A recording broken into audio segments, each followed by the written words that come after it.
કાઠિયાવાડ જે તે નહીં, પણ એ કાઠિયાવાડ શબ્દ વાપર્યો છે મહાપુરુષે કે એ શરીરમાં મૂકવું. કાઠિયાવાડમાં કૂવો હોય, કૂવો છે કે ને પેટમાં આપણે કઈ છે એ નાભી છે, એ કૂવો છે.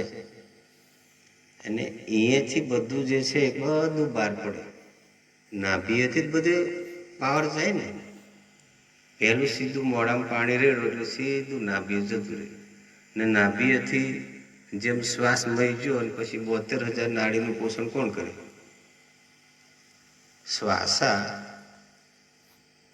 નાસિકા દ્વારથી નાભીએ જાય અને નાભીએ જ્યાં પછી 36,000 આ બાજુનો નાક તરફ ગણાય, આ બાજુના નાક તરફ 36 એટલે 72,000 નાડી થઈ.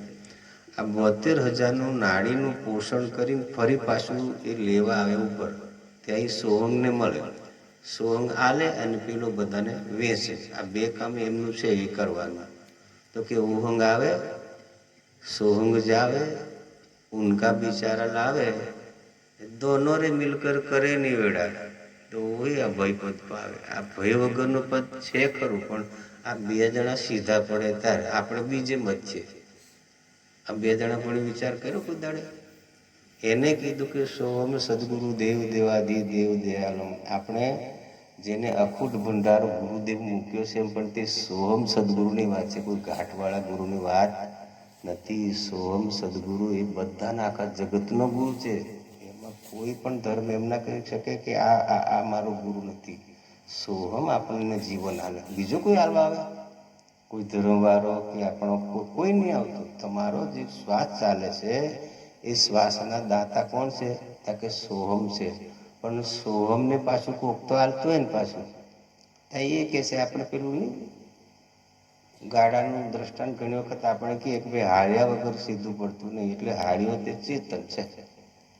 તો આ બધી વાતો કેવી છે કે સત્સંગના સ્વરૂપમાં શબ્દ છે, પણ આ બધું પ્રમાણ છે આપણી પાસે. શ્વાસ રૂપી નાસિકાએ આવતો જતો શ્વાસ છે, એને ચલાવનારો સોહમ છે, સોહમને ચલાવનારો ચૈતન છે. ચૈતન એ કહે છે સત્ય વસ્તુ છે.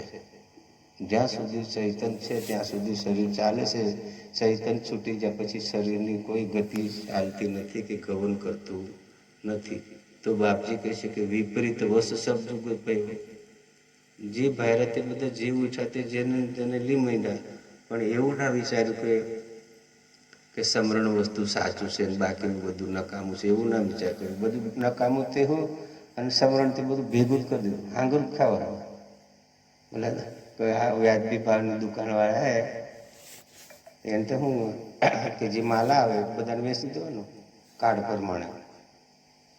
તો પેલું મંત્રી લખવાવાળો તો આપણું બિલ ફાળવાવાળો, પહેલાં તો બિલ ફાડતા આવતા અંગૂઠો મિલે, પણ પેલું બિલ ફાડી ના લે, પેલું તોલવાવાળો તોલ દે, એ હાલ દે.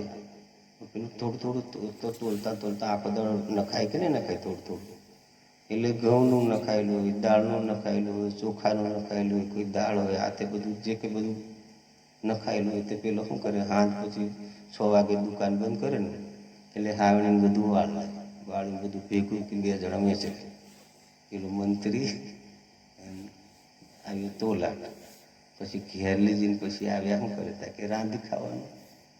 તે મંત્રી થોડો સમજો હતો. તે ઘેર જઈને બધું ચોખા દાળ એ બધું જુદું જુદું પાડે. જુદું પાડી પછી દાળનું દાળ બનાવે, ચોખાનું ચોખા બનાવે, ભાત બનાવે, ખીચડી બનાવે. કંઈ ઘઉં હોય તો તેની રોટલી કે શેરો કે એવું તેવું બનાવે. પણ પેલો તોલવાવાળો ઓછી બુદ્ધિનો તે બધું ભેગું બધું બનાવી દે.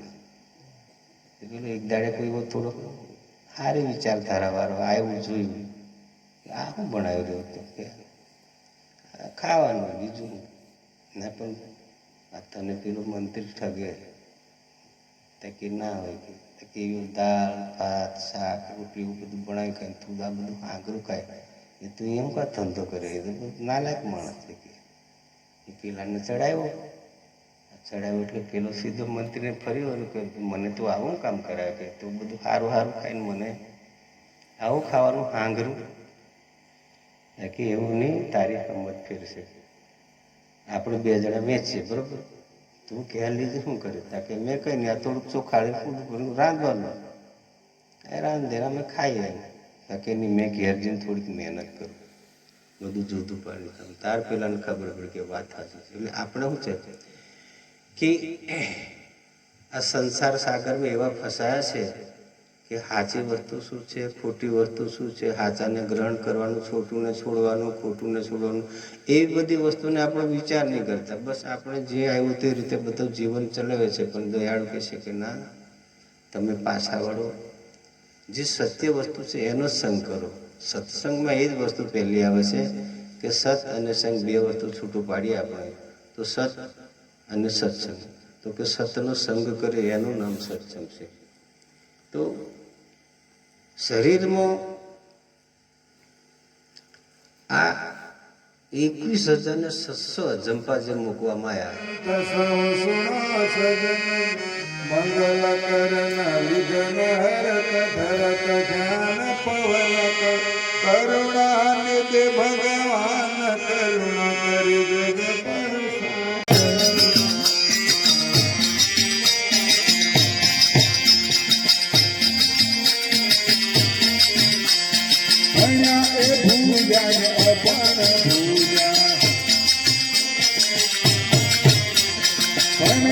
ભૂજા